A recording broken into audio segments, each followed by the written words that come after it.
Pengantin pengganti episode 5 dan 6. Cerita bersambung. Rahel Pov. Mimpi buruk gue adalah ketika hayalan gue jadi kenyataan. Kenyataan yang pahit, sepahit-pahit obat diare yang pernah gue minum. Hik.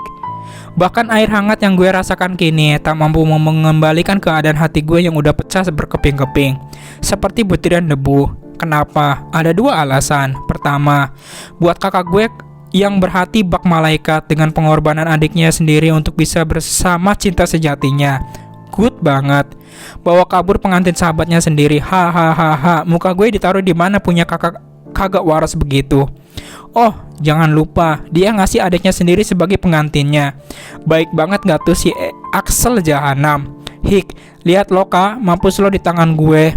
Oke, gue harus tenang, sabar dan ikhlas menerima keegoisan sang kakak yang sudah mendorong adiknya sendiri ke jurang penuh kenistaan. Hik, hidup gue hancur.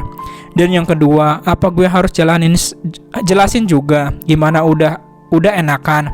Jangan tanya itu suara siapa, gue gak mampu buat jelasinnya. Bahkan buat bernapas aja gue susah. Gue pejamkan mata dengan terus merapalkan doa supaya gue bisa cepat-cepat menghilang dari tempat ini. Lebih tepatnya menghilang dari hadapan cowok di belakang gue. Hik, bau lavender bercampur mus menusuk hidung gue, membuat gue resah seserah badan gue yang mulai memanas. Bahkan air hangat yang kini merendam badan gue rasanya seperti air panas yang mendidih, membuat keringat sebesar jagung mulai deras mengalir di kening gue. Apalagi ditambah cowok di belakang gue ini sedari tadi gak bisa diem. Bukan dianya menyerocos kayak kereta api. Lah, dia kan pelit banget ngeluarin suara. Tapi tangannya tuh sama bibirnya yang gak bisa diem. Hik, makin menderita gue. Cup. Satu lagi kecupan di pundak gue. Cup. Lagi di tengkuk gue. Cup. Sekarang di leher gue. Gue pengen terjun aja dari sini. Gak sanggup buat terusin hidup gue yang udah ternoda ini, kakak. Bahkan untuk keluarin suara aja gue kagak bisa. Naas.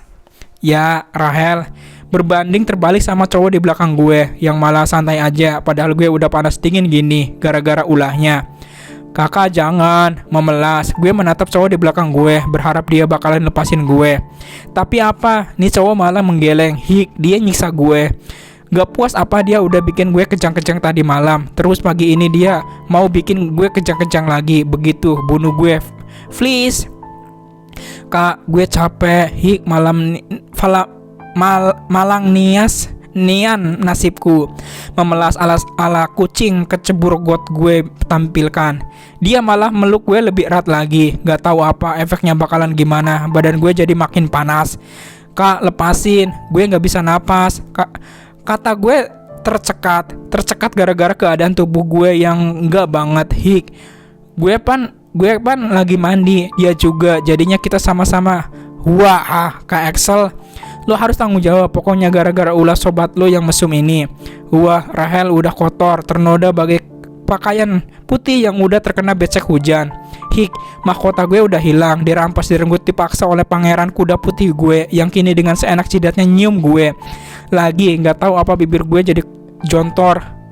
Kakak jangan, pergi gue bertahan. Kenapa Rahel? Kamu lupa sekarang kamu udah jadi istri kakak. Milik kakak sayang. Gue speechless. Sejak bangun tidur, Kak Melvin jadi manis gini sikapnya. Bahkan cara ngomongnya pun lebih lembut ke gue. Malah beraku kamu bikin melting. Bullshit. Dipanggil sayang. Wah, mommy. Hidup gue. Tapi apa kewajiban seorang istri loh ini aku. Masih sakit ya sayang? Sakit? Apanya yang sakit itu? Kak Melvin mengarah ke bawah. Oh my god, malu. Ais, katanya gue colok ntar. Gue pengen tenggelamin kapal Titanic. Kapal Titanic udah tenggelam ya. Telat dong gue. Bibirnya jangan digigit dong sayang. Pengen kakak cium lagi. Enggak, enak aja. Hah, kamu lucu Rahel, katanya sambil cium pipi gue. Gemes, modus banget. Kakak mau lagi Rahel? Mau apa sih? Operasi otak gue lama mencerna gara-gara tangannya parkir di paha gue, bikin gue salah fokus. Mau apa sih kak? Mau makan? Dengan jengkel gue menyaut sambil berusaha pindahin tangannya yang aktif bergerak sana sini sedari tadi. Iya sayang, bahkan makan pun dia minta izin dulu sama gue. Lah dulu, gue nanya, ngajak ngobrol dia. Jawabnya sesingkat-singkatnya, bahkan ada yang gak dijawab sama sekali. Oh jangan lupa, tetapan jengah sama malas. Elwas dipasangkan saat gue nongol di hadapannya. Kayak ilfil bercampur enak. Lah sekarang malah tatap gue nggak berhenti, bahkan sampai nggak berkedip. Ya, di dapur sana aku nggak bisa masak, jadi jangan minta makan sama aku. Gue sebenarnya malas. Dia malah terkekes saudara-saudara, bikin kening indah gue berkerut menatap balasan dari cowok yang diberikan tampang subhanallah indahnya, terpahat sempurna oleh Tuhan yang maha bijaksana itu. Aku maunya makan sama kamu, Rahel. Hah? Kakak kanibal ya? Kaget, gue langsung menjauhkan diri dari Kak Melvin menatap dia penuh rasa kaget luar biasa. Tapi dia malah narik gue lagi buat duduk di atas pahanya. Aku baper ini. Masa kamu gak ngerti sih? Kakak mau ngulang kejadian yang tadi malam, Rahel. Dek, gak mau. Kak, aku lapar beneran nih, Kak. Kemarin aku belum makan apa-apa. Nanti kalau emakku kambuh bisa berabe. Apalagi dari tadi perutku keroncongan. Cacing-cacingnya minta makan semua. Pada demo nih. Dengan penuh kebohongan, gue berkata-kata, sedikit bumbu kebenaran yang memuatkan. Semoga teman kakak gue yang super tampan ini percaya. Amin. Kamu lapar? Nanya lagi. Iya. Baiklah, kali ini kamu selamat sayang. Tapi setelah itu gak ada alasan lagi nolak suamimu ini. Tragis banget. Bahkan cuma buat ngisi perut aja gue harus pasang wajah memelas segala baru bisa lepas. Salah apa sih gue? Punya kakak yang jeblosin adiknya sendiri ke kandang singa. Mesum lagi. Kak Axel, mati lo di tangan gue. Selanjutnya, lepasin aku. Dengan sekuat tenaga gadis itu berusaha meronta berharap ikatan tali yang melilit kedua tangannya bisa terlepas. Namun tak semudah harapannya. Ikatan itu malah bertambah kuat. Ketika ia banyak bergerak, isakannya bahkan teriakan tak mampu membuat ia terbebas dari kurungan ini. Membuat Kayana frustasi akan hal tersebut. Gaun kebaya yang ia gunakan tak seindah pertama kali ia pakai. Sekarang malah terlihat berantakan akibat usahanya untuk melepaskan diri dari orang yang telah menculiknya. Bagaimana pernikahannya? Bagaimana nasib keluargaku? Bagaimana tanggapan orang nantinya? Gumamnya sambil terisak, membuat dalang di balik semua ini terkekeh geli melihatnya. Dengan tampak pongah, laki-laki itu berdiri mendekat ke arah gadis yang telah ia sandera. Rexel, teriak Kayana kaget melihat siapa yang datang. Oh, Kayana. Dengan santai Rexel menyaut. Akhirnya kamu datang buat nolongin aku. Cepat Rexel, tolongin bukain tali tanganku. Senyum senang menatap sahabatnya selama ini selalu ada di saat ia butuhkan. Dengan sumringah Kayana menyodorkan ikatan di balik kursi yang ia duduki, berharap Rexel melihat ikatannya. Cepat Rexel, nanti penculiknya datang. Penculiknya udah datang, Nana. Balas Rexel menatap geli ke arah gadis di depannya. Apa? Tatapannya tak percaya dan kaget ini ia tampilkan. Jika penculiknya datang berarti mereka berdua berada dalam bahaya. Oh my god. Lalu apa mereka tahu kamu kesini, Ais? Apa mereka lihat kamu kesini? Rexel menggolong. Kayana lega, setidaknya mereka memiliki peluang untuk kabur. Mereka, penculiknya hanya satu orang. Nah, sambung Rexel. Setelah itu, satu orang. Ulang Kayana heboh. Entah kenapa ia merasa penculik yang menculiknya ini lebih dari satu orang. Tentu saja karena ia culik saat hari pernikahannya, hari di mana ia akan mengganti status menjadi seorang istri. Dan tentu saja keamanan di sana sangat ketat karena ia tahu calon suaminya itu bukan orang sembarangan. Seseorang yang bahkan mengalahkan orang terkaya di Indonesia. Tak mungkin sang penculik bisa dengan lahai membawanya menebus keamanan yang super ketat itu. Tak selang beberapa detik, sebuah kekehan menghentikan kerja otak Kayana untuk berpikir. Tak habis pikir, Rexel sang sahabatnya malah terkekeh sekarang. Tak tahukah cowok tersebut sekarang suasana genting? Jika penculiknya tahu gimana? Rexel, kok kamu malah ketawa gitu sih? Kamu lucu, Nana. Ais, Rexel sekarang bukan waktunya untuk lucu-lucuan nih, tahu. Nih, buruan bukain ikatannya. Nanti penculiknya keburu datang, bisa jadi pergedel kita, kata Kayana keki. Kan udah aku bilang kalau penculiknya udah datang, sayang. Dek, gak usah pakai sayang-sayangan segala, kesal. Kayaknya membuang muka blushing. Hahaha, kenapa? Kan kamu udah jadi sayangnya Rexel juga. Bentar lagi bakalan jadi nyonya Mikhailo. Dengan santai Rexel menimpali, membuat Kayana menatap garang ke arah Rexel. Jangan harap, balasnya. Harapin aja Kayana, sayang. Rexel, sekarang bukan waktunya bercanda ya. Ayo bukain ikatan aku. Peki Kayana histeris. Namun membuat Rexel tambah ngakak dibuatnya. Rexel, kenapa malah ketawa? Cepat bukain. Enggak malas. Balas Rexel sekenanya. Membuat Kayana melongo tak percaya. Ya Tuhan Rexel, jangan ngambek pada situasi genting gini dong. Gak tepat banget sih. Dengus Kayana kesal. Ya kalau aku gak mau gimana? Kamu aneh banget, masa ia minta bantuan sama penculiknya sih? Lucu banget. Keke Rexel, penculik? Kamu penculiknya? Pakai Kayana. Rexel jangan bercanda deh, gak lucu. Gak percaya ya udah, kamu pikir aja. Ya Nanaku sayang, mana ada penculik bawa orang yang diculiknya ke hotel bintang 5 lagi. Sekenanya Kayana memucat. Kayana. Dengan cepat Rexel membuka mulut Kayana dengan tangannya, memikirkan kesehatan gendang telinganya juga. Aduh, kayaknya cintanya Rexel nan tampan. Bisa mingkem dulu nggak sayang? Ntar AA bisa-bisa tuli beneran nanti. Gak mau kan anak kita punya bapak budak. Dengan cepat kayaknya menggeleng tak setuju. Siap, calon bini gue penurut cuy. Hahaha, Rexel. Astagfirullah, Yayang. Kok bandel banget ya? Kan udah dibilangin tadi, Yayang gigimu. Lepasin aku Rexel cepetan. Kamu gila nyulik aku, gila banget tahu nggak? Nggak tahu Rexel. Aduh sayang, kalau manggil nama aku tuh ya yang lembut, jangan pakai semangat 45 segala. Ntar yang rugi kamu tahu, punya laki budak tapi ganteng. Dengan pedenya Rexel bernasis ria, diselingi dengan kekehan jenakannya, membuat Kayana mendengus kesal tak suka. Kamu kenapa sih Rexel bikin sebal? Kita tuh bukan anak kecil lagi, dan kamu udah keterlaluan nyulik aku di saat aku mau nikah. Astaga Rexel, aku tahu aku mau nikah. Yap, aku tahu. Gak usah diperjelasin lagi kali nikahnya. Ngebut banget pengen nikah. Rexel, baby ice, kamu nyebelin banget tahu nggak mau tahu ah. Rexel kekanakan banget sih jadi cowok. Kamu pikir ini semua lucu apa? Jangan bikin masalah deh, nyulik aku segala. Apa jadinya nanti acara pernikahanku? Oh ya Tuhan Rexel, cecar Kayana setengah mati. Sedangkan cowok di hadapannya hanya terdiam menatap tajam ke arahnya. Kayana yang sedang histeris berusaha melepaskan ikatan tali tersebut. Kekanakan ya, gumam Rexel yang masih bisa didengar oleh Kayana. Iya, kayak anak-anak banget, nyebelin, gak tahu malu, bikin rusuh aja. Gak tahu apa aku bakalan nikah, sambung Kayana marah. Tentu saja siapa yang tidak marah di saat hari bahagianya ia harus diculik. Oh Tuhan, Vic Rexel gila beneran. Kayak anak-anak, gumam Rexel lagi. Iya anak-anak banget.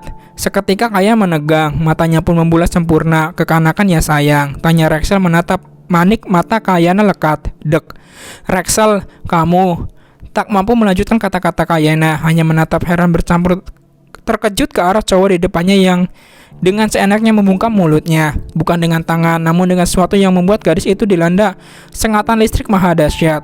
Masih mau nikah kan? Pertanyaan itu membuat Kayana meringis bingung. Maksud kamu, you'll be mine, the Rexel. Kamu gak lagi sakit kan? Tanya Kayana khawatir melihat sang sahabat berkicau tak masuk akal. Ya kali dirinya masih menjadi calon istri orang. Kayana, kamu mau nikah kan? Emang aku bakalan nikah Rexel sama Mel. Shoot up, lo bakalan nikah sama gue atau tidak sama sekali? Ancam Rexel sadis. Setiap Kayana mengungkit nama pria lain membuat ubun-ubun kepalanya mendidih. Walaupun pria itu tak lain dan tak bukan juga sahabatnya. Rexel, kamu kesambut ya? Tanya Kayana polos menatap ngeri Rexel yang sedang kesurupan.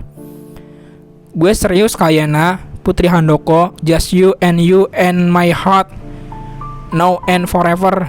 Masa sih? Kamu kan gak pinter bahasa Inggris kok jadi lancar gitu? Aneh, pasti jin yang sedang dalam badan kamu kan Rexel. Rexel yang aku kenal gak pernah pakai lo gue kalau ngomong sama aku, balas Kayana. Mulai curiga dengan sedikit memicingkan matanya seolah menuduh. Dengan kesal Rexel menatap tajam Kayana yang masih melotot ke arahnya.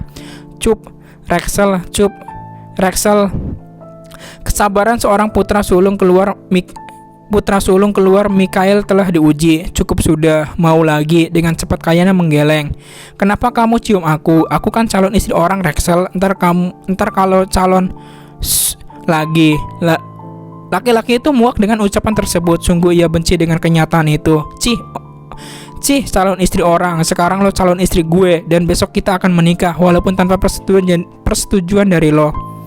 Tekan Rexel mantap, sedangkan Kayana hanya menatap bingung ke arah Rexel. Mana bisa, kamu harus lamar aku dulu di depan kedua orang tua aku. Aku gak mau nikah siri, balas Kayana kesal. Seketika gelak tawa Rexel pun membahana di dalam ruangan itu. Rexel, jadi mau ya? Gak sudi, asal kamu tahu ya, kalaupun kamu lamar aku yakin gak bakalan diterima sama orang tuaku. Karena aku udah udah jadi calon istri orang Kak Melvin, sahabat kamu. Oh ya, nggak mungkin deh, secara gitu calon suami kamu itu sudah nikah sama orang lain. Glek. Masa? Kaget Kayana. Masalah buat gue, sini Rexel jengkel. Sama siapa? Sama gue. Ya enggak lah. Yang penting sama seseorang yang lebih tepat, seorang gadis yang lebih dari lo Kayana, Putri Handoko, seseorang yang ditakdirkan buat mantan calon suami lo. Karena lo ditakdirkan buat gue. Perkataan Rexel membuat gadis itu tak diterima. Gak mungkin, Kak Melvin gak mungkin nikah sama orang lain. Kamu pasti bohong kan? Tuduh Kayana. Terserah lo, pikir aja ya. Seorang Melvin Ramadan Bio, pengusaha terkenal, ditinggal kabur sama calon istrinya.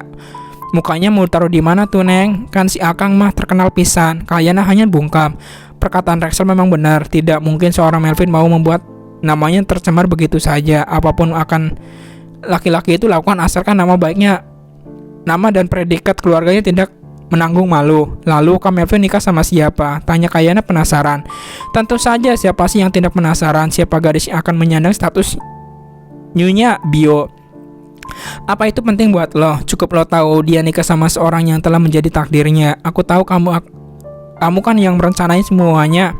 Menurut kamu, apa aku yang punya ide gila ini? Rexel, aku tahu kamu gila karena lo. Apa lo nggak lihat ketulusan gue Kayana sejak awal?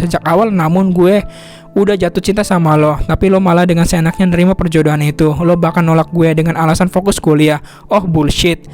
Umpat Rexel kesal. Tak tahu apa cinta sebelah pihak itu begitu menyakitkan. Yailah, kamu nembaknya nggak tepat banget. Masa pas aku semester akhir kan harus fokus buat kuliahnya, balas Kayana jengkel. Yailah, kamu kan bisa bilang kalau kamu maunya kita jadian pas kamu udah wisuda. Rexel tak mau kalah.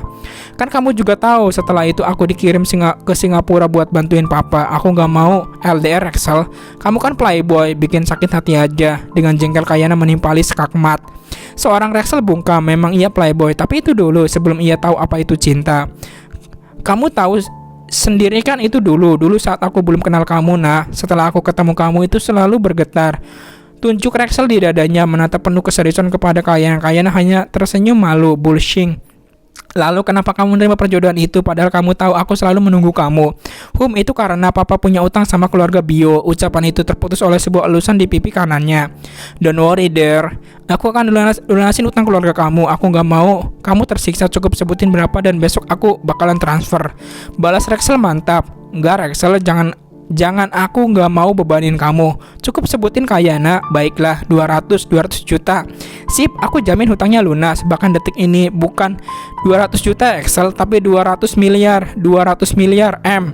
Dan itu dolar Amerika Rexel. Apa? Kayana, tapi bohong. Bersambung.